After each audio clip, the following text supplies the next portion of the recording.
Yo, what's up, Kuya Rich? Alex in the house and welcome to Team Infinite TV. Alright, so may pag-uusapan tayong simpleng bagay na naitanong lamang po sa akin. So dahil nakausap ko ito or may naipost ako, so kaya naman daglian niya akong kinausap at nagtanong, Kuya Rich, networking ba yan? Recruit ba yan? So, yun po yung kanyang tanong sa atin. Great question. Sabi nga, maraming tao talaga ang may maling pagkakaintindi sa network marketing. At madalas, ang unang nasasabi ay recruit lang yan. So, yun yung madalas na perception ng mga kaibigan natin pagdating po sa networking o network marketing. Pero ganito po ang simpleng paliwanag ko sa bagay na yan. Okay, so isa-isahin natin mga ka-infinite. So, totoo na may recruitment sa network marketing. So, totoo po yun na merong recruitment. Okay, pero lahat ng negosyo, okay, kahit ano pang negosyo yun, ay nangangailangan, okay, ng tao, okay, customers, okay, so distributors, partners. So, kailangan natin tao pagdating po sa network marketing. Even traditional businesses hire and recruit employees para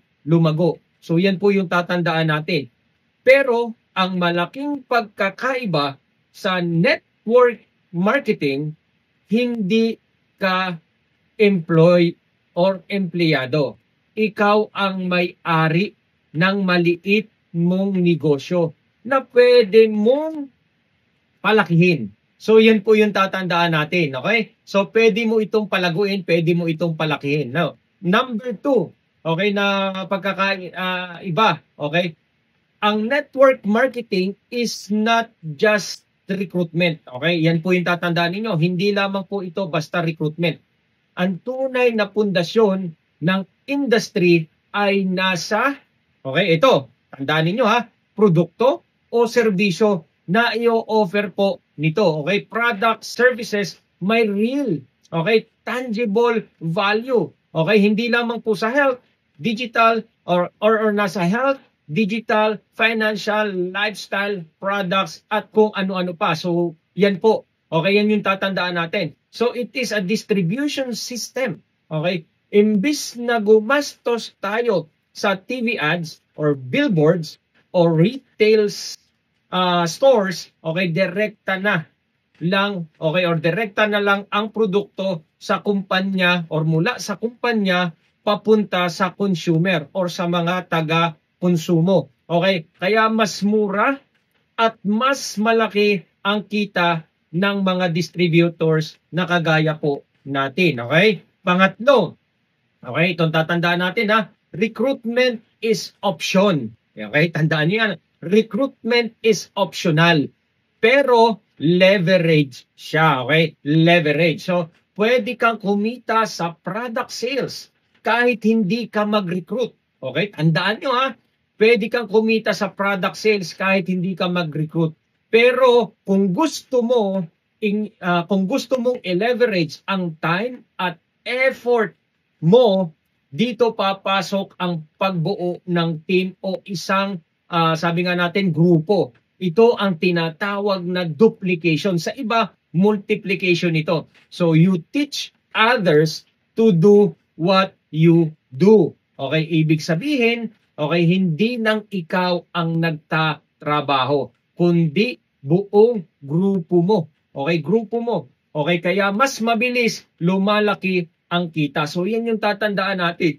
Okay, ang network marketing, hindi po ito basta-basta lang. Okay, pang-apat. Okay, so misconception. Okay, so ano nga ba yung misconception? So, misconception comes from pyramiding scams. Okay, scams. Okay, yung mga pyramiding scams, ito yung mga fake companies or ito yung mga fake networking company na walang totoong produkto. No products at all. So, recruitment lang talaga ang ginagawa nila. So, yun lang yung pinaka-focus. Okay? So, dito nababahiran Okay? Kaya dito pumapangit, no? Pumapangit ang pangalan ng network marketing. So dahil dyan sa mga pyramiding scams na yan. Pero sa legit network marketing, okay, ang kita ay nanggagaling sa products, okay?